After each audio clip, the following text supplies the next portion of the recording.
ازاي تتعاملي مع جوزك النرجسي؟ انا لو عليا مش عايزاكي تتعاملي خالص، تاخدي بعضك وتمشي، لان الحياه مع اللي زيهم تاثر العمر. لكن للاسف انا عارفه كويس قوي من واقع الرسائل اللي بتجيلي ان مش كل الستات متاح ليها انها تقدر تمشي بسهوله، وللاسف الشديد في بعضهم مجبر يكمل ولو حتى بشكل مؤقت لأسباب أنا فهمتها منهم كويس. علشان كده مضطرين يعرفوا إزاي يتعاملوا مع الزوج النرجسي اللي قاعدة معاه في بيت واحد ومجبرة على ده. رقم 1، تبني ثقتك بنفسك. علشان تقدري تتعاملي مع جوزك النرجسي لازم تبني ثقتك في نفسك كويس قوي وتركزي على ده جدا، لان دي احدى النقط المهمه اللي بيحاول يسيطر عليها الشخص النرجسي، انه يفقدك ثقتك في نفسك. هو بيستبد قوته من اضعافك وزعزعه ثقتك بنفسك علشان يقدر يتلاعب بيكي، لان النرجسيين عاده ما بيحبوا يدفعوا اللي حواليهم للجنون. فانت لازم طول الوقت تدعمي ثقتك بنفسك عشان ما يقدرش يدخل من الحته دي. لازم طول الوقت تتمرني على ده، لازم طول الوقت تكلمي نفسك وتقولي لها كلام ايجابي، الكلام اللي كان بيبقى نفسك تسمعيه منه. وليه انت لنفسك، دعمي نفسك بنفسك،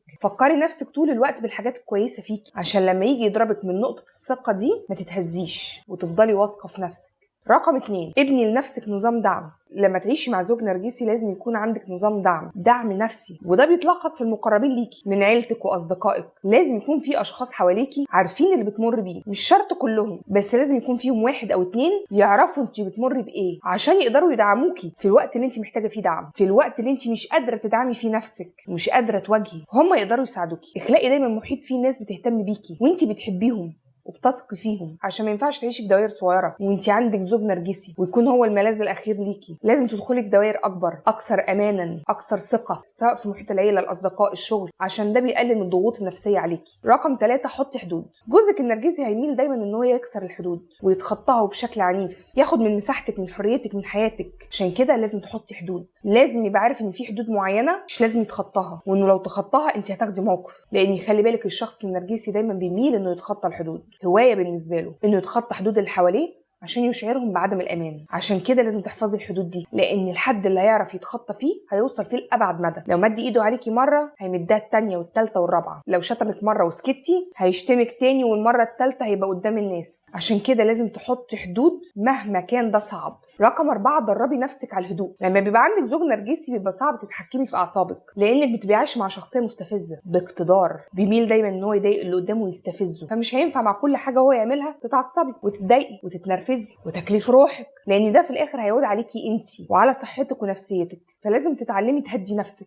لازم مع كل تصرف مستفز يتصرفه تعلمي نفسك انك تحاولي تهدي، تاخدي نفس عميق، تعدي لغايه 100، تبعدي من قدامه لغايه ما انت تهدي. المهم ان مع الاشخاص اللي زي دول ما ينفعش كل فعل يبقى ليه رد فعل وقتي، لان افعالهم في الاغلب بتبقى مستفزه، فمش هينفع تردي على كل استفزاز. لازم تاخدي نفس وتهدي عشان تعرفي تردي او تتصرفي في الموقف ده. وفي حياتك عامه مع زوجك النرجسي لازم تتعلمي تهدي نفسك، تهدي اي توتر بتتعرضي له عن طريق بقى تمارين التنفس، اليوجا، تامل، ايا كان. المهم لازم تعملي ده عشان تعرفي تتعاملي مع التحديات اللي قصادك، لان الحياه مع النرجسي ما هي الا مجموعه من التحديات. رقم 5، لازم تفهمي انه بنسبه كبيره مش هيتغير، كبيره قوي كمان. اوعي وانت بتتعاملي مع جوزك النرجسي تفكري انك تغيريه او انك مهما عملتي هو هيتغير، لان بنسبه كبيره جدا جدا جدا الشخص النرجسي ما بيتغيرش، لانه ما بيتعالجش. ليه؟ لانه عمره ما بيعترف ان عنده مشكله اصلا. في بعض الستات بتكمل في جوازات مع نرجسيين عشان بتحبه ومعتقد انها تقدر تغيره، لكن ده مش هيحصل للاسف. الشخص النرجسي مش بيتغير، كل ما في الامر انك انت هتبذلي اقصى مجهود عندك وهتعاني وهو مش هيتغير، لانه ما بيتحملش اي مسؤوليه لافعاله ولا بيعترف ابدا انه غلطان، وبكده مش هيتصلح ابدا. لان اول طريق العلاج هو الاعتراف ان في مشكله اصلا، وده مستحيل بالنسبه للنرجسي. فما تبذليش مجهود في الاتجاه الغلط. لو انت مش مجبره تعيشي معاه ابعدي عنه فورا، لكن لو مجبره يبقى انت هنا لازم تشتغلي على نفسك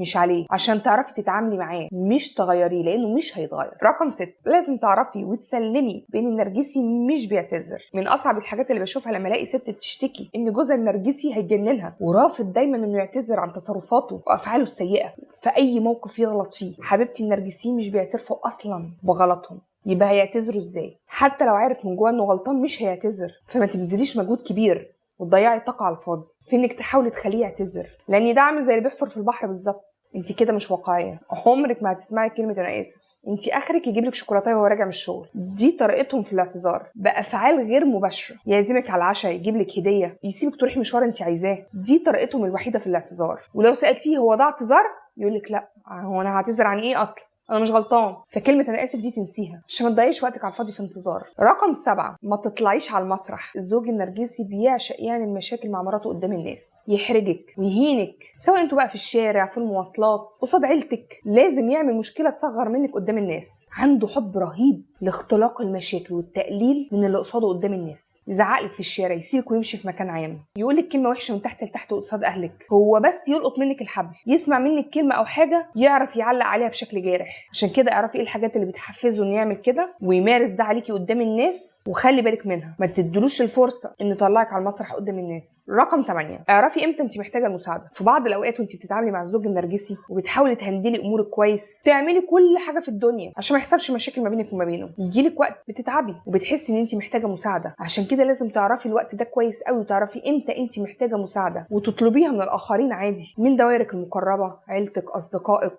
او حتى طبيب متخصص. لان تعاملك اليومي مع شخص نرجسي بيأثر طبعا على صحتك النفسيه، فانت محتاجه الدعم، محتاجه تفرغي كل جواكي عشان ما يأثرش عليكي نفسيا وجسديا. رقم 9، ما تخلوش محور اهتمامك. الزوج النرجسي دايما بيحب يكون محور الاهتمام، هو اللي عليه الاضواء، هو اللي الناس كلها بتحاول ترضيه. عايزك دايما تهتمي بيه حتى على حساب نفسك وعلى حساب حياتك، على حساب كل حاجه. هو الاهم، عايزك دايما مركزه معاه. عشان كده لازم تخرجيه من الحته دي خالص. ما تهمليش نفسك عشانه، ما تهتميش بيه على حساب نفسك وتنسي نفسك عشان تحاولي ترضيه. لان مهما عملتي مفيش حاجه بترضي الزوج النرجسي. عمرك ما هتبقي جيده كفايه بالنسبه له، هتفضلي تبذلي كل المجهود وكل الاهتمام، في الاخر مفيش حاجه هتعجبه. عشان كده فكري نفسك دايما ان انت كمان مهمه وليكي احتياجاتك، واحتياجاتك دي مهمه بنفس القدر عشان تعرفي تعيشي. وانك لازم تاخدي بالك من نفسك، لان هو مش هيعمل ده، عمره ما هياخد باله منك. وفي النهايه الافضل طبعا ان انت تنجي بحياتك وتنزلي من المركب اللي فيها زوج نرجسي، ده احسن لك. اول ما تقدري تعملي ده اعملي ده وما تتردديش. اما بالنسبه للبنات اللي لسه على البر وما اتجوزوش والاشخاص المرتبطين بيهم نرجسيين، اجري من وانتي على البر. اوعي تقولي لي هغيره هصلحه، فيش الكلام ده. لان زي ما دايما بقول، محدش بيغير حد، محدش بيتغير.